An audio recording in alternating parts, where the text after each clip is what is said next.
Hello everyone, welcome back to my channel. तो आज हम लोग गॉस एलिमिनेशन मेथड पढ़ेंगे। गॉस एलिमिनेशन मेथड आपके मैट्रिसेस का जो चैप्टर होता है उसी का एक पार्ट होता है और ये आपके बीटेक के फर्स्ट ईयर के सिलेबस के अंदर आता है। तो मैंने ये सम लिया है जिसके थ्रू मैं आप लोगों को समझाऊंगी कि गॉस एलिमिनेशन मेथड का अगर कोई क्वेश्चन आया तो आप लोगों को वो कैसे करना है सॉल्व। तो चलिए देखते हैं क्वेश्चन क्या है। क्वेश्चन है, solve the following system of linear equations by Gauss elimination method। तो देखिए यहाँ पे सिस्टम ऑफ लीनियर इक्वेशंस आपको 3 इक्वेशंस दिए रहेंगे आपके एग्जाम्स में। तो ये क्वेश्चन जनरली आपके 10 to 12 मार्क्स के लिए आता है। तो यहाँ पे देखिए इक्वेशंस क्या है, 2x + y + 4z = 12, 4x + 11y - z = 33 and 8x - 3y + 2z = 20। तो यहाँ पे आंसर हम लोग जब स्टार्ट करेंगे तो देखिए कैसे लिखना है। Given system of linear equations according to the question, आपके क्वेश्चन के अकॉर्डिंग आपको क्या क्या इक्वेशंस दिया है देखिए।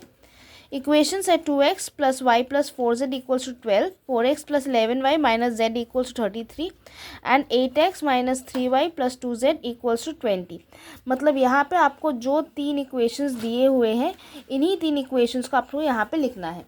उसके बाद आप क्या करेंगे, यहाँ पे ए मैट्रिक्स आप पकड़ लेंगे। ए मैट्रिक्स क्या होता है देखिए, जो यहाँ पे x y और z का कोएफिशिएंट्स है तीनों इक्वेशंस में उसको आपको लिखना है। जैसे यहाँ पे है 2 तो मैंने यहाँ पे 2 लिखा है। फिर यहाँ पे है 1, y का कोएफिशिएंट कुछ नहीं है मतलब 1। फिर है 4, तो वैसे ही आपको मैंने इसका लिखा है, फिर इसका लिखा है और फिर इस इक्वेशन का लिखा है, ठीक है। तो उसके बाद देखिए बी में क्या होता है, जो आपका इक्वल टू के बाद आपके राइट हैंड साइड पे जो भी नंबर्स या फिर कुछ भी लिखा रहता है वो होता है आपका बी मैट्रिक्स। और उसके बाद आपको एक एक्स मैट्रिक्स लेना होता है जिसमें आप एक्स वाई जेड लिखते हो। आप इस प्रोसेस को फॉलो करके अगर करेंगे तो आपको फुल मार्क्स मिलेंगे, ठीक है। तो प्रोसेस को अच्छे से देखिए। उसके बाद हम लोगों ने क्लास 12 में पढ़ा था, देखिए ये वाला part, A matrix into B matrix equals to X, और इसके थ्रू हम लोग सॉल्व करते थे। तो ये हम लोगों ने क्लास 12 में पढ़ा था, लेकिन बीटेक में आपको कुछ अलग से पढ़ना पड़ेगा। तो उसके मतलब इसको इजी वे में सॉल्व करने के लिए पहले आपको एक आर्ग्यूमेंटेड मैट्रिक्स क्रिएट करना पड़ेगा। आर्ग्यूमेंटेड मैट्रिक्स क्या है देखिए, ऐसे हम लोग आर्ग्यूमेंटेड मैट्रिक्स को रिप्रेजेंट करेंगे। आप स्क्वायर ब्रैकेट्स लगाएंगे, अंदर लिखेंगे A double dot B, double dot मतलब कोलन लगा के आप लोग ऐसा लिखेंगे।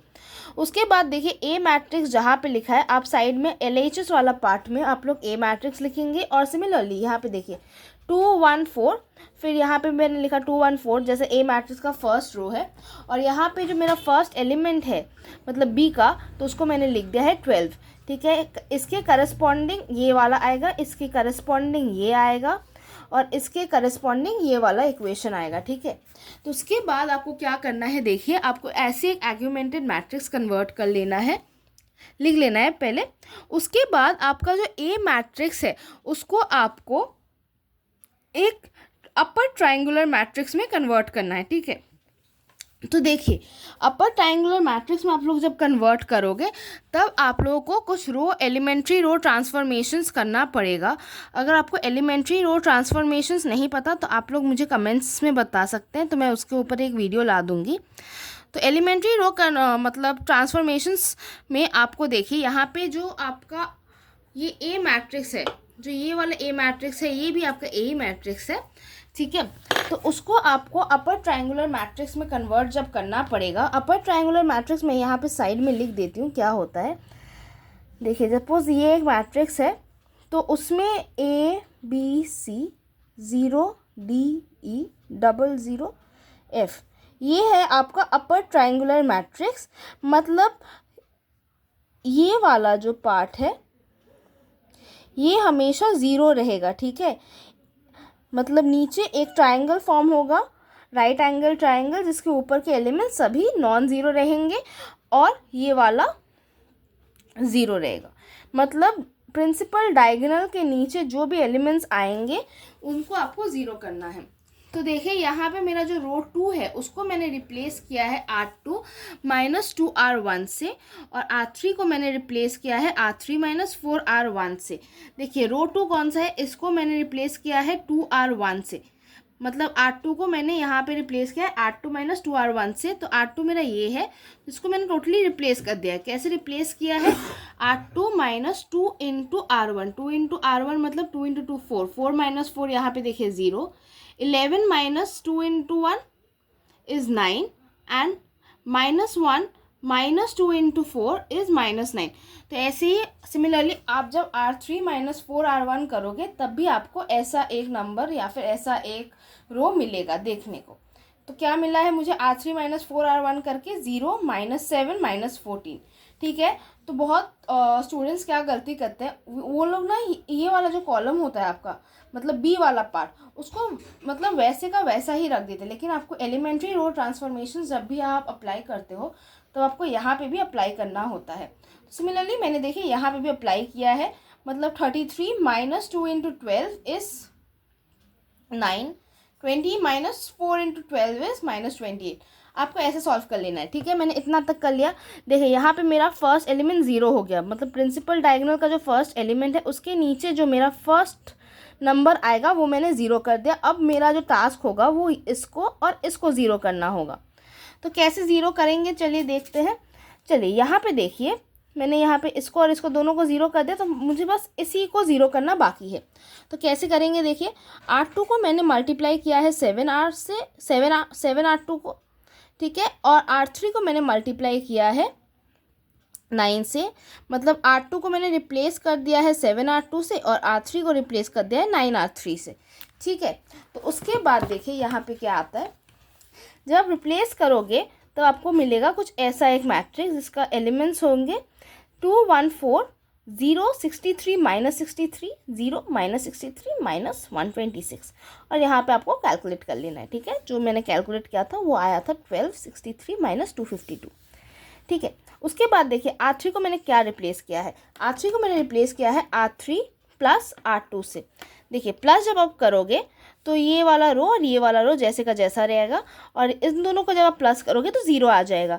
तो देखिए इन शॉर्ट मैंने इसको एक अपर ट्रायंगुलर मैट्रिक्स में कन्वर्ट कर ही दिया। ठीक है, तो यहाँ पे मैंने क्या लिखा है, this is an upper triangular form. यहाँ पे मैंने लिख भी दिया है कि this is an upper triangular form. तो उसके बाद देखिए जो न्यू मेरा A:B मतलब न्यू आर्ग्यूमेंटेड मैट्रिक्स जो आया है वो कुछ ऐसा आया है। ठीक है, और जो प्रीवियस वाला था, देखिए प्रीवियस वाला कुछ ऐसा था और ये वाला चेंज हो गया है। तो यहाँ से हम लोगों को न्यू A और न्यू B मिल गया। न्यू A आया है 214 063 -63 00 -189, और न्यू B हम लोगों को मिला है 1263 एंड -189। और यहाँ पे जैसे मैंने यहाँ पे आपको लोग बताया था कि आप लोग क्लास 12 में कैसे पढ़े थे, देखिए आप लोगों ने ये पढ़ा था A into x equals to B, ये वाला हम लोगों को पता है। तो उसी प्रकार अगर हम लोग ऐसे करेंगे new A into x equals to new B। ठीक है, तो यहाँ पे देखिए आप जब मल्टीप्लाई करोगे इन दोनों को तो आपको ये मिलेगा। तो ये मल्टीप्लिकेशन बहुत ही इजी हो जाता है गॉस एलिमिनेशन के थ्रू से। देखिए हम लोग हमेशा थर्ड रो से या फिर एकदम लास्ट रो से स्टार्ट करेंगे, क्योंकि वहाँ पे all the elements become 0 except 1। जैसे यहाँ पे देखिए 3 एलिमेंट्स है, 2 0 हो गए, बस एक ही बाकी है। तो -189 मतलब 0 into x is 0, 0 into y is 0 and -189 into z is -189z। तो इसको इक्वेट करेंगे इसके साथ, तो यहाँ पे आ गया -189। तो -189z इक्वल्स टू -189, यहाँ से आ गया z इक्वल्स टू 1। उसके बाद जाएंगे इसके ऊपर वाले, डायरेक्ट इसके ऊपर वाले में जाएंगे, तो यहाँ से आएगा 0 into x plus 63y -63z। ठीक है, यहाँ से हम लोग को y का वैल्यू मिलेगा z को सब्स्टिट्यूट करके। ठीक है, तो यहाँ से हम लोगों को मिला है क्या, देखिए y इक्वल्स टू 2। उसके बाद एकदम उसके ऊपर वाले में जाएंगे, मतलब द फर्स्ट रो। तो जनरली क्वेश्चंस आपके मतलब 3 इक्वेशंस देके ही आते हैं। बहुत रेयर केसेस में 4 इक्वेशंस देते हैं, लेकिन आपके एग्जाम्स में आप मतलब पकड़ के चल सकते हैं कि 3 इक्वेशंस वाले ही आएंगे। ठीक है, तो देखिए यहाँ पे आएगा 2x plus y plus 4z equals to 12। ठीक है, मतलब इसके करस्पॉन्डिंग ये जाएगा और इसके करस्पॉन्डिंग ये जाएगा। ठीक है, तो आप जब सॉल्व करोगे तब आपको यहाँ से x का वैल्यू जो मिलेगा वो मिलेगा 3। ठीक है, तो यहाँ पे आप लोग आंसर लिख सकते हैं x equals to 3, y equals to 2 और z इक्वल्स टू 1। मैं आप लोगों को इन शॉर्ट बता देती हूँ कि आपको करना क्या क्या होता है। पहले आपको एक आर्ग्यूमेंटेड मैट्रिक्स बनाना होता है। आर्ग्यूमेंटेड मैट्रिक्स में सपोज जो आपका आर्ग्यूमेंटेड मैट्रिक्स अगर A:B है तो आपको क्या करना होता है, देखिए आपको हमेशा उस आर्ग्यूमेंटेड मैट्रिक्स का ए पार्ट को आपको अपर ट्रायंगुलर फॉर्म में कन्वर्ट करना होता है। अपर ट्रायंगुलर फॉर्म में कन्वर्ट करने के बाद आपको लिखना है न्यू ए इस टू मतलब न्यू ए इस टू न्यू बी, मतलब आपको न्यू आर्ग्यूमेंटेड मैट्रिक्स के फॉर्म में उसको लिख लेना है। और ध्यान में रखना है जब आप ए मैट्रिक्स को नॉर्मल फॉर्म में कर रहे हो तो आपको सिमिलरली मतलब साइमल्टेनियसली आपको बी के जो एलिमेंट्स है साइड में तो उसको उसके ऊपर भी आपको ऑपरेशंस करना है, ठीक है, ये आपको एकदम याद होना चाहिए, ठीक है। तो उसके बाद आपको न्यू ए मिल जाएगा और न्यू बी मिल जाएगा। New A into new B करके आप लोग यहाँ से देखिए new A into x equals new B आपको सॉल्व करने से आपको आराम से एक्स वाई जेड का वैल्यू मिल जाएगा। जो ये जो क्वेश्चन होता है इसका जो नॉर्मल मतलब मार्क्स रेंज आप पकड़ सकते हो वो 10 to 12 मार्क्स का आराम से आ सकता है। तो अगर आप इस स्टेप को फॉलो करके लिखते हो तो आपको आराम से फुल मार्क्स मिलेंगे, ठीक है। आई होप आप लोगों को समझ में आया होगा। अगर आप लोगों को समझ में आया तो प्लीज़ मेरे चैनल को सब्सक्राइब कर दीजिए और ये वीडियो अपने फ्रेंड्स के साथ शेयर कर दीजिए। Thank you.